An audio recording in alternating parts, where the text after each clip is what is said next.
नमस्कार, मैं हूं आपके साथ प्रदीप आजाद। तो फिर सवाल ये कि आखिर इस बार राजस्थान में खेला किसका होगा, भाजपा का या फिर कांग्रेस का। सवाल ये कि आखिर पत्ता किसका कटेगा और कौन अपने घर खाली हाथ जाने वाला है। दरअसल आज राज्यसभा चुनाव के लिए कांग्रेस के 3 दिग्गजों और भाजपा की ओर से एक नेता समेत इस बार एक दिग्गज निर्दलीय तौर पर भी अखाड़े में कूद पड़े हैं। अब हालांकि निर्दलीय के तौर पर पर्चा दाखिल करने वाले नेता को कहा जा रहा है कि भाजपा का बाहरी समर्थन है, लेकिन सियासी हकीकत यहां बहुत टेढ़ी है। दरअसल 10 जून को होने वाले राज्यसभा चुनाव के लिए राजस्थान में 4 सीटों पर चुनाव हो रहे हैं। अब सूबे के सरदार कह रहे हैं कि उनके तीनों उम्मीदवार जीतेंगे। वहीं भाजपा की ओर से पर्चा दाखिल करने वाले घनश्याम तिवारी कहते हैं कि वो भी जीतेंगे और निर्दलीय तौर पर चुनाव लड़ने वाले और सभी से समर्थन हासिल करने की बात करने वाले सुभाष चंद्र का कहना है कि वो भी जीतेंगे। तो बात ये कि भाई कुर्सी 4 है, लेकिन कुर्सी पर बैठने वाले 5। तो फिर बात ये कि आखिर अपने घर खाली हाथ जाने वाले नेताजी कौन होंगे। फिलहाल ये सवाल बड़ा है, अब बात इस पर भी होगी, लेकिन पहले चर्चा की शुरुआत करते हैं सूबे में सत्ताधारी कांग्रेस से। लेकिन उसकी भी चर्चा बाद में होगी, पहले आपको सुनाते हैं सूबे के सरदार की बात, जिन्होंने भाजपा को लपेटते हुए सीधे तौर पर ऐलान कर दिया कि उनकी तीनों सीटें, या यूं कहें कि तीनों उम्मीदवार जीतेंगे।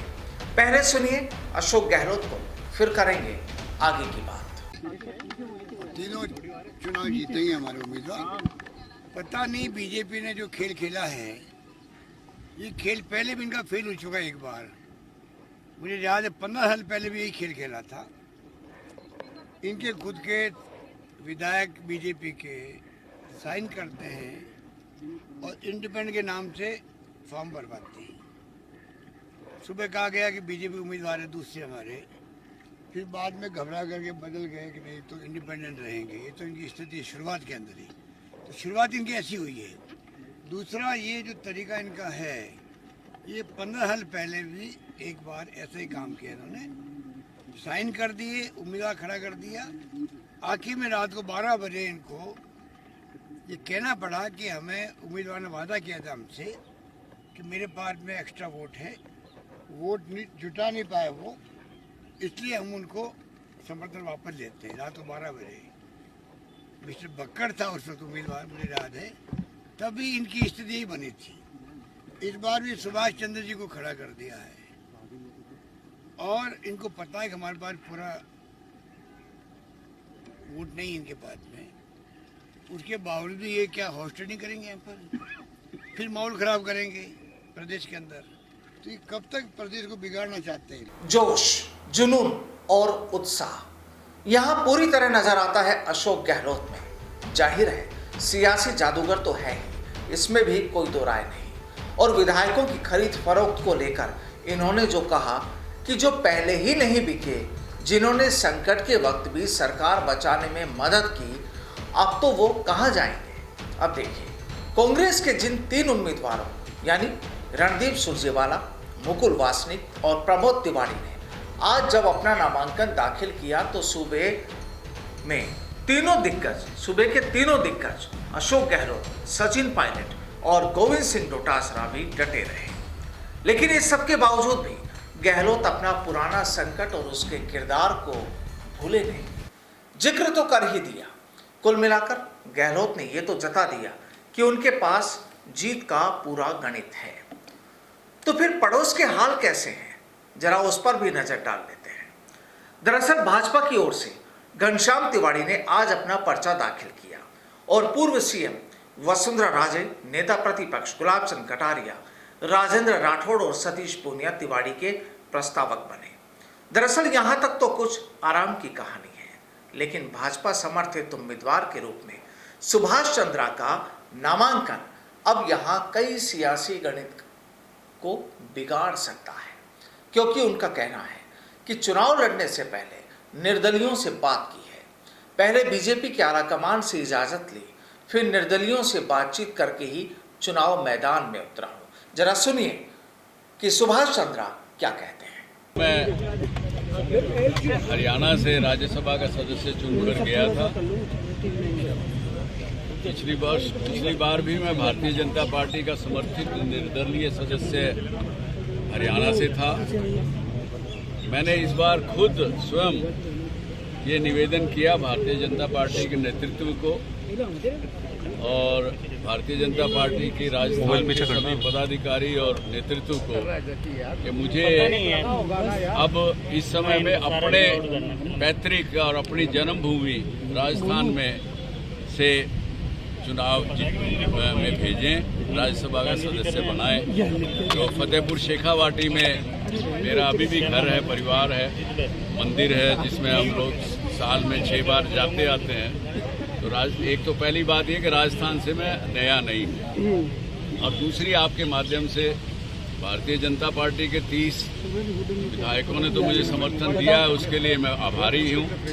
साथ में बाकी सभी दलों के जो विधायक हैं राजस्थान के, उनसे करबद्ध मेरी प्रार्थना है कि मैं थारे में से एक हूँ, थारे ही राज्य को रहने वाला हूँ और आपके बीच को ही हूँ। मने आप समर्थन दो और मैं आपने एक आश्वासन दे रहा हूँ आप लोगों के माध्यम से कि राज्यसभा के सदस्य के रूप में राजस्थान की सरकार के, राजस्थान के लोगों के हित की जो भी कुछ बात होगी वो मैं राज्यसभा में पुरजोर रखूंगा और अपना काम पूरा करूंगा। आपको बता दें कि बिजनेसमैन सुभाष चंद्रा ने भी नामांकन भरने से पहले सुबह विधानसभा की नापक्ष लॉबी में पूर्व सीएम वसुंधरा राजे से मुलाकात की। इसके अलावा चंद्रा ने बीजेपी के कई विधायकों से भी मुलाकात की है। सुभाष चंद्रा सोमवार देर रात ही जयपुर पहुंच गए थे, जहां उन्होंने बीजेपी नेताओं से मुलाकात कर आगे की रणनीति बनाई। आपको बता दें कि सुभाष चंद्रा हरियाणा से निर्दलीय राज्यसभा सांसद हैं। अब उनका टर्म पूरा हो रहा है। हरियाणा में नंबर गेम इस बार पक्ष में नहीं होने के कारण सुभाष चंद्रा ने राजस्थान से बीजेपी से राज्यसभा चुनाव लड़ने की रणनीति बनाई है।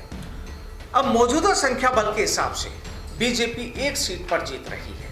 दूसरी सीट के लिए उसे 11 वोट चाहिए। बीजेपी ने घनश्याम तिवारी को राज्यसभा उम्मीदवार बनाया है।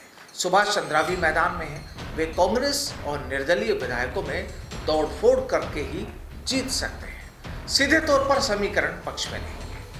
अब इस कहानी को यूं भी समझा जा सकता है कि बीजेपी के 71 विधायक हैं।